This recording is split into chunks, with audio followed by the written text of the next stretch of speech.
ये कहाँ तक हो गया था हमारा? अच्छा, हम लॉज ऑफ मोशन कर रहे थे, राइट?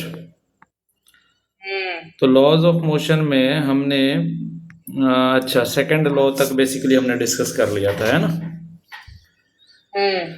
अच्छा ठीक है। इसके बाद जो हम टॉपिक डिस्कस करेंगे, तो हम डिस्कस करेंगे किसके बारे में? थर्ड लॉ के बारे में। थर्ड लॉ क्या कहता है? थर्ड लॉ का कहना है to every action there is equal and opposite reaction. अगर 1 2 पर फोर्स जो लगाता है, सपोज वो F12 है, तो उतना ही फोर्स 2 भी लगाएगा 1 पर, यानी 1 पर जो 2 लगाएगा उतना ही 2 पर 1 लगाएगा। दोनों फोर्स की वैल्यू सेम होगी, बस डायरेक्शन अपोजिट होगा।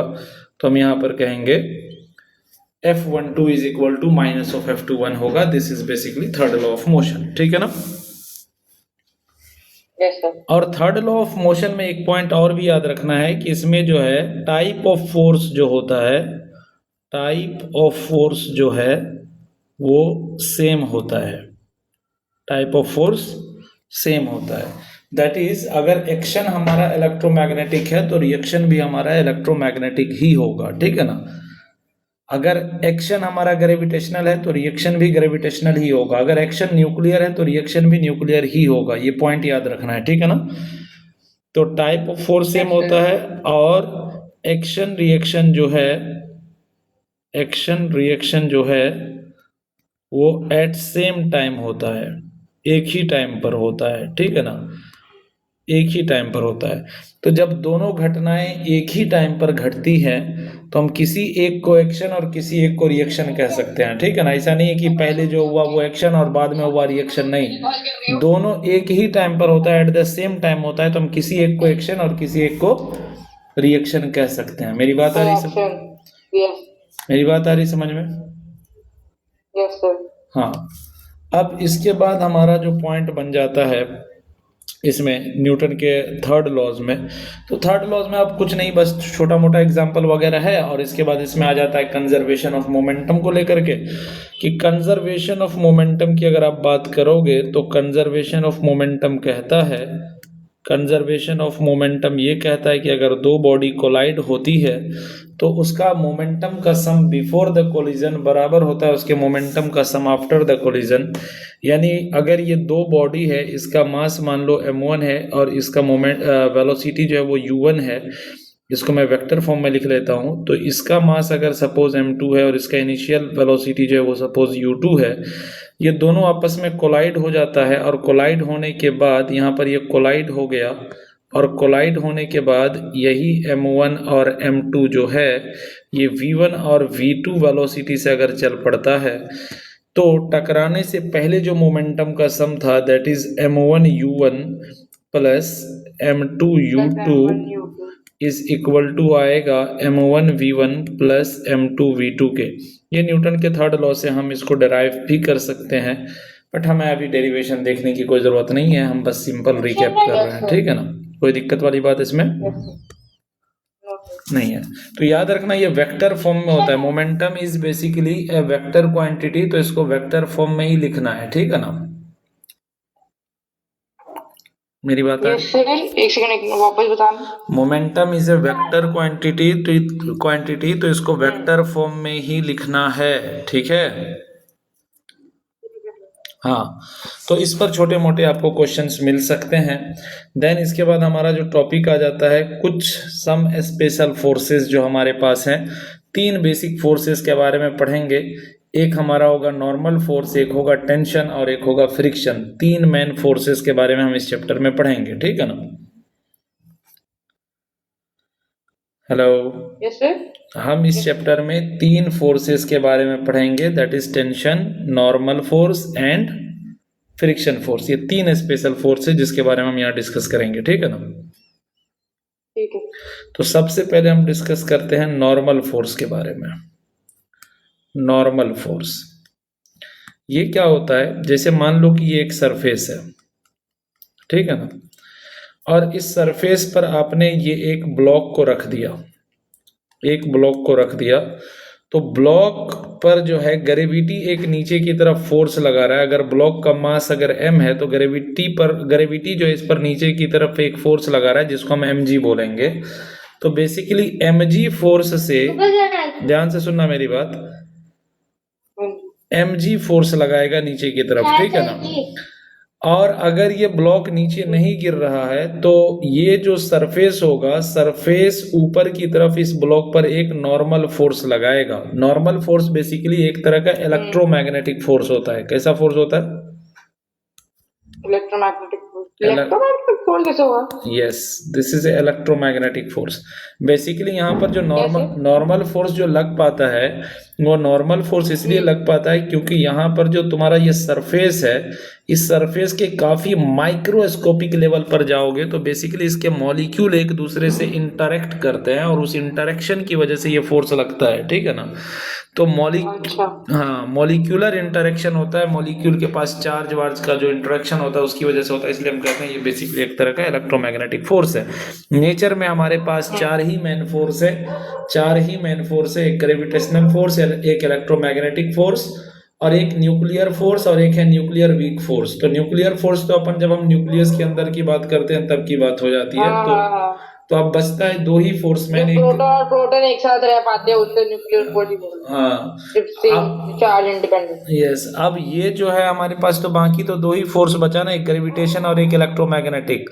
तो ग्रेविटेशन तो तुम्हें आसानी से समझ में आ जाएगा कि जब दो मास की वजह से फोर्स लगता है तो उसको हम ग्रेविटेशनल फोर्स कहते हैं, ठीक है ना। लेकिन इलेक्ट्रोमैग्नेटिक, अब ये समझ लेना कि जहां पर मास इन्वॉल्व नहीं है, मास के अलावा अगर कुछ भी आ गया तो समझ जाओ मास की वजह से अगर Gm1 m2/r² जैसी चीज अगर नहीं लग रही है तो समझ जाओ वो इलेक्ट्रोमैग्नेटिक है। तो टेंशन हो गया, फ्रिक्शन हो गया, नॉर्मल हो गया, ये सब के सब इलेक्ट्रोमैग्नेटिक फोर्स है, ठीक है ना। अब देखो यहां पर जो है, अगर ये ब्लॉक ना तो ऊपर जा रहा है ना ही नीचे जा रहा है, अगर ये ब्लॉक ना तो ऊपर जा रहा है ना ही नीचे जा रहा है तो इसका मतलब है इस ब्लॉक पर एक तो ग्रेविटी ने फोर्स लगाया है नीचे की तरफ mg और एक इस सरफेस ने ऊपर की तरफ लगाया है नॉर्मल। अगर ब्लॉक कहीं नहीं जा रहा है तो आप सिंपल कह सकते हो कि नॉर्मल जो होगा सर वो बराबर होगा किसके? mg के, ठीक है। ये एक्चुअल में ये इक्वेशन जो आता है यहाँ से आता है कि ऊपर की तरफ नॉर्मल है तो आप जो टोटल फोर्स लिखोगे ऊपर वाले को पॉजिटिव ले लो और नीचे वाले को नेगेटिव, तो ये नेट फोर्स हो जाएगा n - mg is equal to होगा ma। बट यहाँ ब्लॉक कहीं नहीं जा रहा है तो योर एक्सेलरेशन इज बेसिकली 0, और अगर एक्सेलरेशन 0 है तो आप कहोगे n बराबर आएगा कितना? mg, ठीक है। क्वेश्चन ये है कि क्या यहाँ पर नॉर्मल और mg एक्शन रिएक्शन है? Yes sir. नॉर्मल और mg क्या यहाँ पर एक्शन रिएक्शन है? नहीं है नॉर्मल, नहीं, बट वहां पर एक्सेलरेशन 0 तभी हो रहा है ना, अगर एक्सेलरेशन नहीं होगी 0 तो फिर वो नहीं होगा 0, मतलब इक्वल नहीं। मैं इक्वल तो है, दोनों फोर्स इक्वल है बिल्कुल, लेकिन this is not the action reaction pair. This normal and mg is not the action reaction pair. Reason is that कि normal is basically electromagnetic force, mg is here gravitational force. Both force are of different type. अच्छा, तो ये अलग अलग force है। Yes, और अगर दोनों डिफरेंट टाइप का फोर्स है तो this will not be action reaction. दूसरी चीज, यहाँ पर अगर तुम देख रहे हो mg और नॉर्मल तो दोनों एक ही बॉडी पर हो रहा है, जबकि एक्शन अगर एक बॉडी पर होता है तो रिएक्शन दूसरी बॉडी पर होता है। तो तुम यहाँ नॉर्मल और mg दोनों तुम उस ब्लॉक पर देख रहे हो, ऐसा पॉसिबल ही नहीं कि एक्शन और रिएक्शन दोनों एक ही ब्लॉक पर हो जाए, एक ही बॉडी पर हो जाए, समझ रहे हो ना। तो अब सवाल उठता है कि सर यहाँ पर फिर अगर mg लग रहा है तो उसका रिएक्शन एक्शन क्या होगा? तो देखो सिंपल सी बात है, ब्लॉक पर अगर mg फोर्स ग्रेविटी नीचे लगा रहा है, यानी अर्थ अगर नीचे लगा रहा है, तो ब्लॉक भी अर्थ पर ऊपर की तरफ mg फोर्स लगाता है, तो वो mg और mg जो है वो एक्शन रिएक्शन है। इसी तरीके से अगर ये सरफेस इस पर नॉर्मल फोर्स ऊपर लगा रहा है तो ये ब्लॉक भी सरफेस पर नॉर्मल फोर्स नीचे लगा रहा है। This is action reaction. बात आ रही मेरी समझ में? लेकिन अगर आप सिर्फ ओनली इस ब्लॉक के फोर्स को देखते हो तो इस ब्लॉक पर एक तो अर्थ नीचे फोर्स लगा रहा है mg और एक सरफेस लगा रहा है ऊपर नॉर्मल, तो आप कहते हो कि ब्लॉक पर टोटल फोर्स 0 है, तो n is equal to mg आएगा। कोई दिक्कत नहीं है? बहुत बढ़िया। अब देखिए कि अगर सपोज कर लीजिए कि आपको क्या कर देता है, आपको ये दे देता है कुछ ऐसा कि मान लीजिए कि यहाँ पर एक ब्लॉक है और एक ब्लॉक यहाँ पर है, ये दो ब्लॉक एक दूसरे के कांटेक्ट में है, इसका मास मान लीजिए 5 kg है और इसका मास मान लीजिए कि 10 kg है, ठीक है ना। फ्रिक्शनलेस सरफेस पर रखा हुआ है, मतलब यहाँ कोई फ्रिक्शन काम नहीं कर रहा है, और आप यहाँ से एक फोर्स दे देते हो। सपोज ये फोर्स आप दे दिए कितने का, सपोज 30 न्यूटन का आपने फोर्स दे दिया। तो question is asking what is the normal force, यानी नॉर्मल फोर्स कितना होगा, normal force between blocks, between block, दोनों ब्लॉक के बीच में यहाँ पर जो ये एक दूसरे को धक्का दे रहा होगा, नॉर्मल फोर्स लगाएगा, वो नॉर्मल फोर्स की वैल्यू आपको बतानी है, ठीक है ना। इस दोनों के बीच में, हाँ, उन दोनों के बीच में, क्योंकि जाहिर सी बात है कि वो जब धक्का आप दोगे तो वो 5 kg वाला 10 kg वाले को धक्का देगा, और अगर 5 kg 10 kg को पुश करेगा तो 10 kg भी 5 kg को पुश कर रहा होगा, ठीक है ना।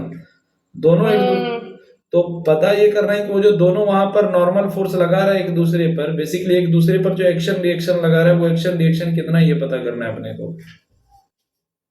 तो हम क्या इसमें ये वाला फॉर्मूला लेंगे, n minus M G equals to M A वाला? नहीं, n माइनस नहीं, यहाँ पर आपको देखो, यहाँ n माइनस एम जी से तो आप करोगे तो एम जी तो नीचे है, और ये वाला ये जो ग्राउंड जो नॉर्मल लगा रहा है वो ग्राउंड का नॉर्मल तो ऊपर है, हमें वो नॉर्मल नहीं पता करना, हमें यहाँ का नॉर्मल पता करना है कि ये 5 kg जो 10 kg को इधर धक्का मारेगा, या 10 kg जो 5 kg को लेफ्ट में पुश करेगा, वो फोर्स अपने को पता करना है। ऊपर नीचे वाला ये फोर्स है ही नहीं।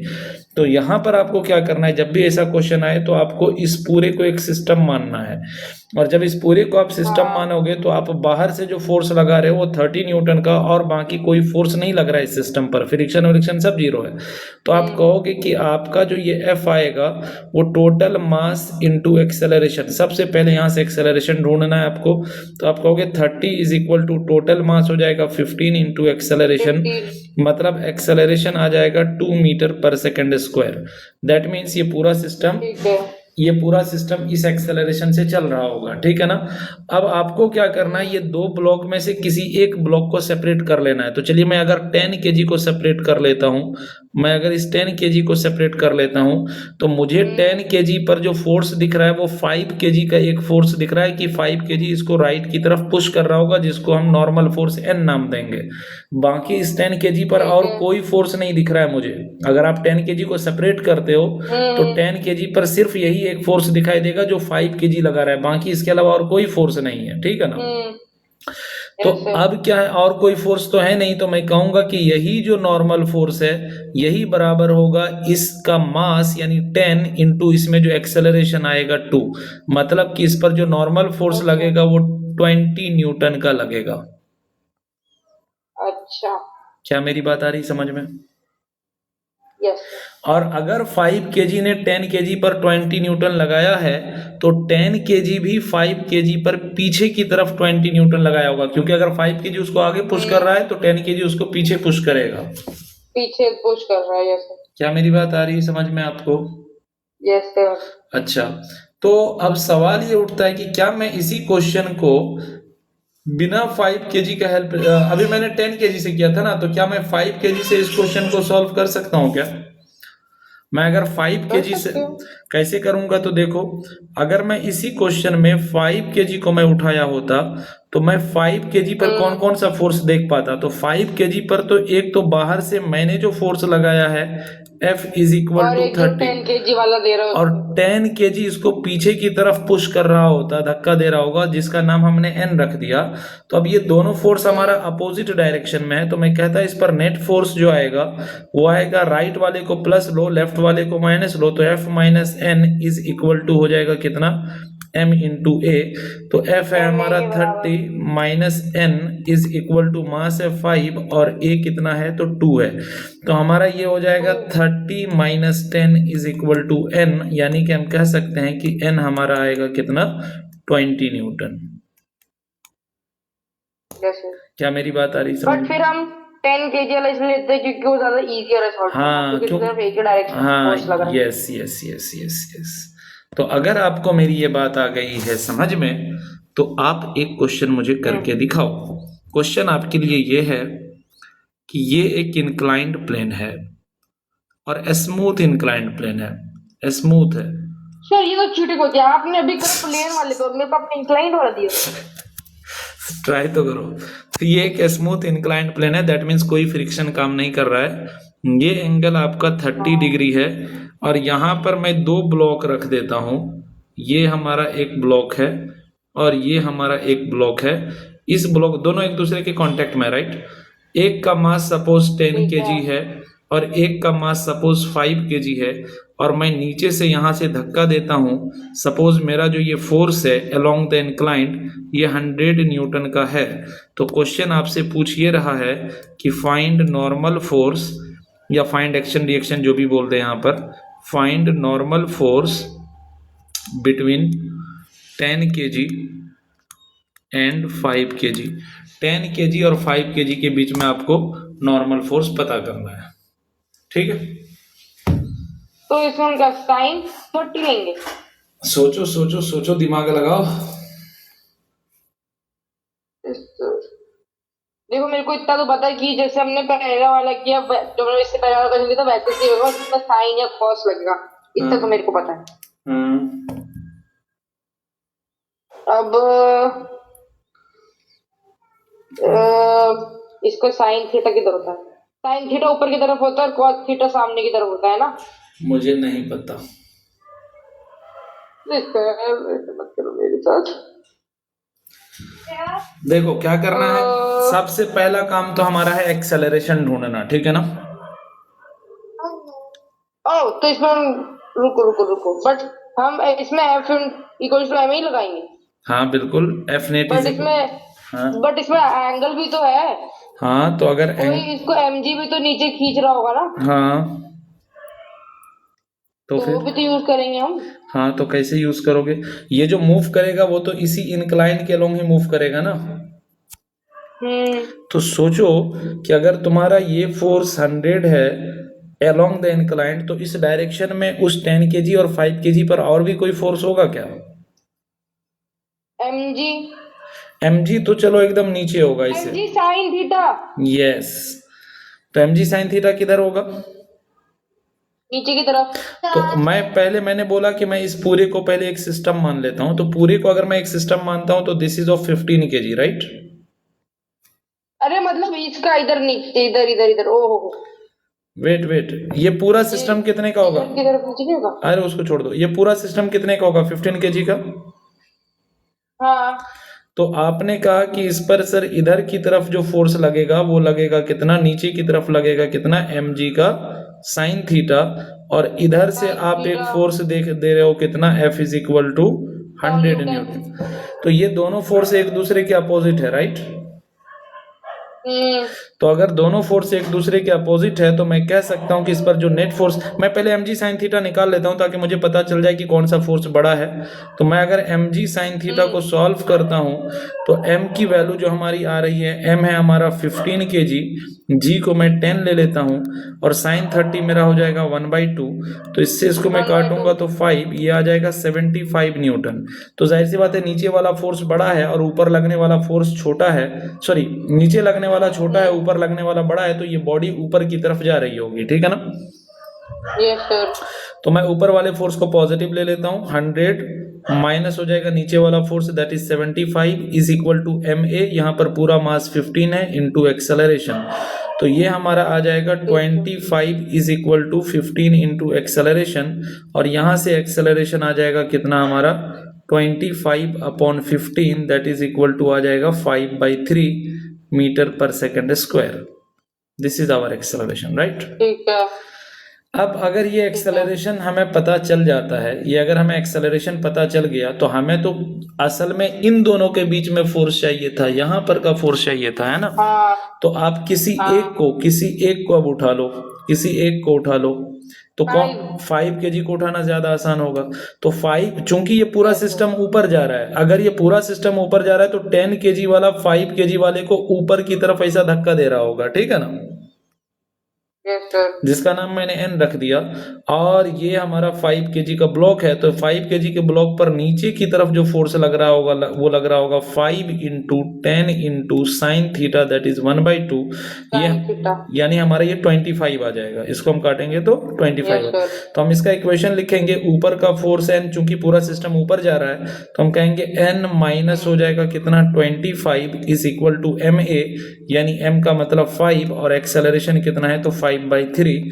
यहाँ से हम कह सकते हैं कि हमारा n इज इक्वल टू आ जाएगा 25/3 प्लस हो जाएगा 25, यानी हमारा n जो आ जाएगा वो आ जाएगा कितना, 100/3 न्यूटन। यानी ये लगभग हमारा n जो आएगा वो 33.33 न्यूटन के आसपास आ जाएगा। क्या मेरी ये बात आई समझ में? ठीक है। Yes sir. Very good. तो अब आप एक क्वेश्चन करके दिखाओ सिंपल सा, ठीक है ना? Okay sir. क्वेश्चन में मैं क्या बदलाव लाऊं? हाँ हाँ, ऐसे इजी वाला देना तो मेरे को आता हो। इजी वाला तो मैं नहीं दूंगा क्वेश्चन, चलो ठीक, इजी वाला ले लो, हटो, ले लो, आसान वाला ही ले लो, ठीक है ना? ये एक ब्लॉक है, ये है हमारा 10 kg का, फिर ये एक ब्लॉक है, इसके ऊपर आप कुछ रखते हैं वाले? नहीं रख रहे, सिंपल वो जो फ्रिक्शन आता है तब वो ऊपर रखते हैं। ये 10 kg के साइड में ये हम रख देते हैं 5 kg का ब्लॉक, फिर यहाँ रख देते हैं 3 kg का ब्लॉक, ठीक है ना? यहाँ से, हाँ, यहाँ से मैं फोर्स दे देता हूँ, यहाँ से जो मैं फोर्स दे देता हूँ 72 न्यूटन का दे देता हूँ, और इधर से अपोजिट डायरेक्शन में मैं 36 न्यूटन का दे देता हूँ। तो क्वेश्चन है कि find contact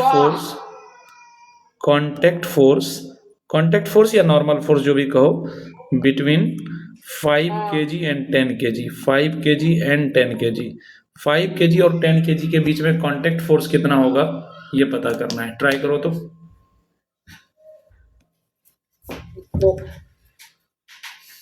Just try this question.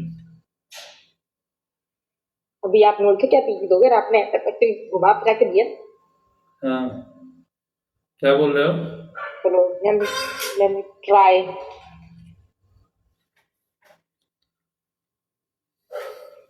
Three kg, 5 kg, 10 kg, ये इधर से डाल रहा है 36 न्यूटन का फोर्स, इधर से डाल रहा है 72 न्यूटन का फोर्स, और हमें ये 5 और 10 के बीच में डालना है ना?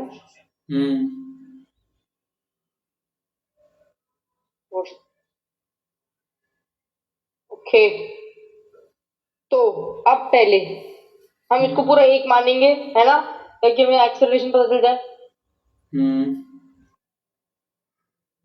तो अगर हम इसको पूरा एक मान लेते हैं तो ये 18 kg हो जाएगा, है ना? जिसके इधर से भी 36 न्यूटन का हो रहा है, इधर से 72 न्यूटन का फोर्स चल रहा है ना? तो अब क्योंकि 72 बड़ा है तो हम इसमें से देखेंगे कितना रिजल्टेंट फोर्स आएगा, जो कि हम माइनस कर देंगे, है ना? 72 माइनस 36, ऐसे करेंगे ना? अगर 36 भी कर रहा है, अपोजिट डायरेक्शन में माइनस करेंगे, ठीक है? हाँ, बोलो आगे। अभी वो करने तो दो पहले मेरे। ठीक है।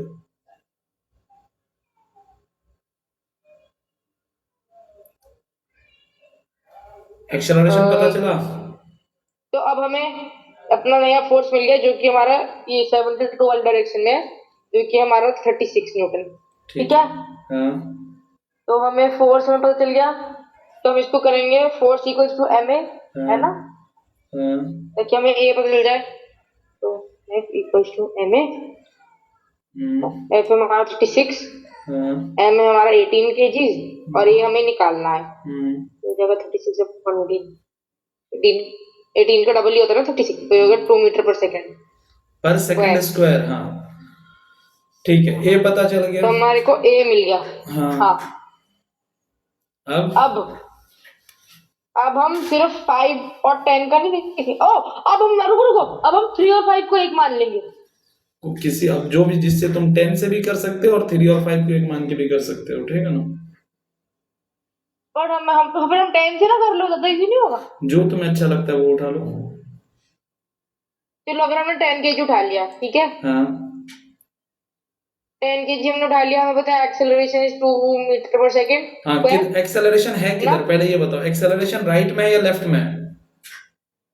राइट में। ओके ठीक है। तो माइनस लेंगे?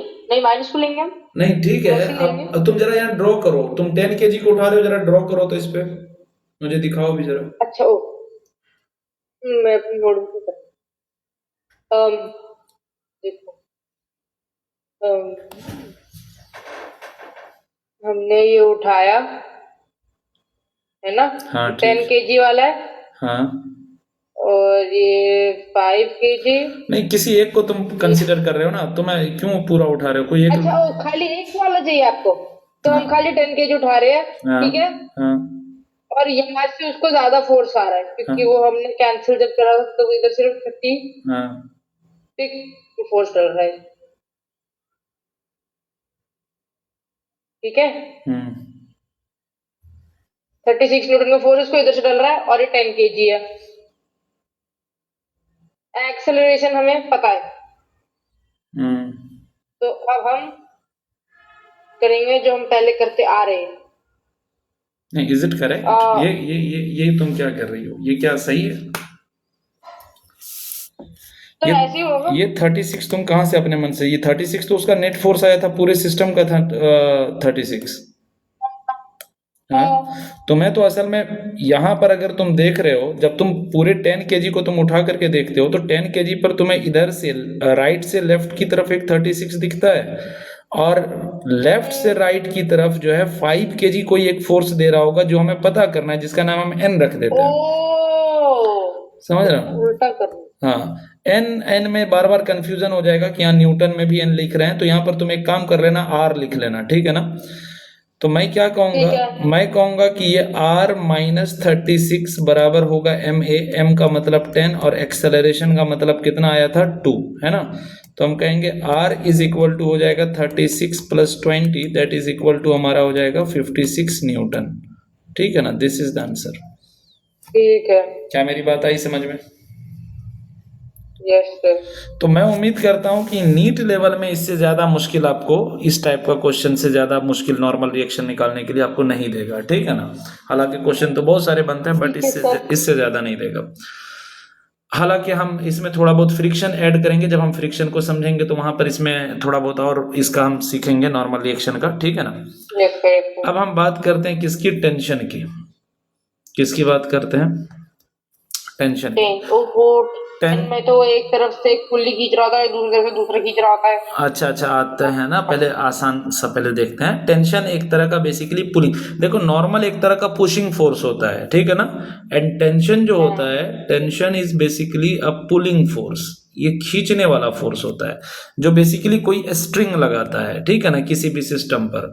तो जैसे सपोज कर लो कि ये अगर अगर हमारा एक सीलिंग है और इस सीलिंग से तुमने एक ब्लॉक को यहाँ लटका दिया है, जिसका मास अगर m मान लेते हैं, तो ये अगर नीचे नहीं गिर रहा है तो इस पर नीचे की तरफ तो ग्रेविटी फोर्स लगाना नहीं भूला होगा, जिसका नाम mg है। और अगर ये नीचे नहीं गिर रहा है तो इसका मतलब mg को बैलेंस करने के लिए ये रस्सी जो है इस पर ऊपर की तरफ, एंड से दूर की तरफ एक फोर्स लगाया होगा, जिसका नाम टेंशन है। तो अगर ये कहीं नहीं जा रहा है तो हम कहेंगे टेंशन बराबर है कितने के, mg के, क्योंकि t माइनस एम जी बराबर ma करेंगे, a 0 है तो t is equal to mg आ जाएगा। कोई दिक्कत वाली बात है? नहीं नहीं नहीं है, बहुत बढ़िया। अब देखो क्या है, अब देखो क्या है कि ये तो सिंपल सी बात हो गई, ठीक है ना? अब हमारा मान लो कि तुम्हें ऐसा कुछ कह देगा कि सपोज कर लो ये एक सिस्टम है, जिसमें यहाँ पर मैं क्या करता हूँ, एक पुली को रख देता हूँ, और इस पुली के ऊपर से, ये फ्रिक्शनलेस पुली है, ये इधर से और इधर से, ये दोनों तरफ से ये रस्सी एक लटकी हुई है, इधर मैं एक मास को रख देता हूं जिसका मास मान लो कितना है m1 है, और इधर एक मास है जिसका मास मान लो कितना m2 है, एंड लेट्स से कि m1 is greater than m2 है। तो आपको पता करना है कि इस सिस्टम का एक्सेलरेशन कितना होगा, साथ ही साथ इस सिस्टम का टेंशन कितना होगा। तो पहले तो कॉन्सेप्ट से देखो कैसे करेंगे, फिर उसके बाद हम इसका शॉर्टकट भी आपको समझा देंगे, ठीक है ना। देखो होगा क्या, अगर तुम इस M1 वाले को उठा करके देखते हो तो M1 वाले पर नीचे की तरफ एक फोर्स लग रहा होगा जिसका नाम है M1G, और यहाँ ऊपर की तरफ एक फोर्स लगेगा टेंशन। एक पॉइंट याद रखना है कि सेम स्ट्रिंग रहेगा तो सेम टेंशन, तो अगर यहाँ पर तुम टेंशन ऊपर की तरफ T दिखाए हो तो यहाँ पर भी टेंशन तुम्हें ऊपर की तरफ T दिखाना पड़ेगा, ठीक है ना। और इस पर जो नीचे की तरफ फोर्स लगेगा वो M2G लगेगा, ठीक है ना। चूंकि M1 बड़ा है M2 से, तो जाहिर सी बात है ये सिस्टम नीचे जा रहा होगा और ये सिस्टम ऊपर जा रहा होगा, यानी हम कहेंगे ये ब्लॉक नीचे और ये ब्लॉक ऊपर आ रहा होगा। तो नीचे आने वाला ब्लॉक अगर a एक्सेलरेशन से नीचे जाएगा तो ऊपर जाने वाला भी a एक्सेलरेशन से ऊपर जाएगा, क्योंकि दोनों एक ही रस्सी से बंधे हुए हैं, ठीक है ना। Yes sir. तो सर इतनी बात तो आ रही है समझ में। अब अगर आप M1 के लिए इक्वेशन लिखो तो M1 नीचे अगर a एक्सेलरेशन से जा रहा है तो इक्वेशन लिखा जाएगा, नीचे का फोर्स बड़ा होगा तो M1G minus T is equal to हो जाएगा कितना, M1A, ठीक है ना। और इसी तरीके से अगर तुम सेकेंड ब्लॉक के लिए लिखो तो सेकेंड ब्लॉक ऊपर जा रहा है तो तुम लिख सकते हो T minus M2G is equal to हो जाएगा कितना, M2A। अगर तुम इन दोनों इक्वेशन को ऐड कर दो, अगर दोनों इक्वेशन को ऐड कर दो तो you will get what, M1G minus हो जाएगा M2G is equal to A into ये हो जाएगा M1 plus M2। M1 plus M2। हाँ, तो तुम्हारा ये जो A आ जाएगा ये आ जाएगा M1 माइनस, लग रहा है मेरे पेन का जो है ना चार्ज खत्म हो रहा है, M1 minus M2 into G divided by हो जाएगा कितना, M1 प्लस M2, ठीक है ना। ऐसा कुछ आ जाएगा, बात आ रही समझ में। Yes sir. तो ऐसा आ सकता है, ये नीट का इस टाइप का पूछा हुआ क्वेश्चन है, थोड़ा माइंड में रखना, ठीक है ना। हो सकता है कि तुम्हें M1 M2 की वैल्यू भी दे दे। तो देखो सिंपल सा यहाँ पर क्या करना था, यहाँ पर करना ये था कि ये जो हमारा सिस्टम था, ये जो हमारा सिस्टम था, ये इधर ब्लॉक था और इधर ब्लॉक था, और ये हमारा M1 था, ये हमारा M2 था। तो तुम देखो बाहर का फोर्स क्या है, तो बाहर का फोर्स तो ग्रेविटेशनल फोर्स है, बाकी टेंशन वेंशन तो सब सिस्टम के अंदर की चीजें हैं, है ना। तो तुम कहोगे कि सर जैसे ब्लॉक वाले केस में बाहर के फोर्स से एक्सेलरेशन निकालते थे, वैसे यहाँ भी कहेंगे, हम कहेंगे यहाँ पर जो बाहर से फोर्स लगेगा वो होगा M1G और यहाँ लगेगा इधर की तरफ M2G। दोनों फोर्स का डायरेक्शन दिख रहा है नीचे, लेकिन दोनों का एक तरह से अपोजिट काम होगा। ये चाहेगा कि पूरा सिस्टम नीचे जाए तो ये इसको इधर से लाना चाहेगा और ये इसको इधर से लाना चाहेगा, समझ रहे हो ना। Yes sir. तो तुम यहाँ पर जब नेट फोर्स निकालोगे तो तुम्हारा जो नेट फोर्स आएगा वो आएगा M1G माइनस M2G, और नेट फोर्स होता है मास इंटू एक्सेलरेशन, तो टोटल मास कितना है, M1 प्लस M2 है into acceleration is equal to हो जाएगा M1G माइनस M2G। यहाँ से A बराबर तुम्हारा आ जाएगा M1G minus M2G upon M1 plus M2 आ जाएगा। क्या मेरी बात आ रही समझ में। Yes sir.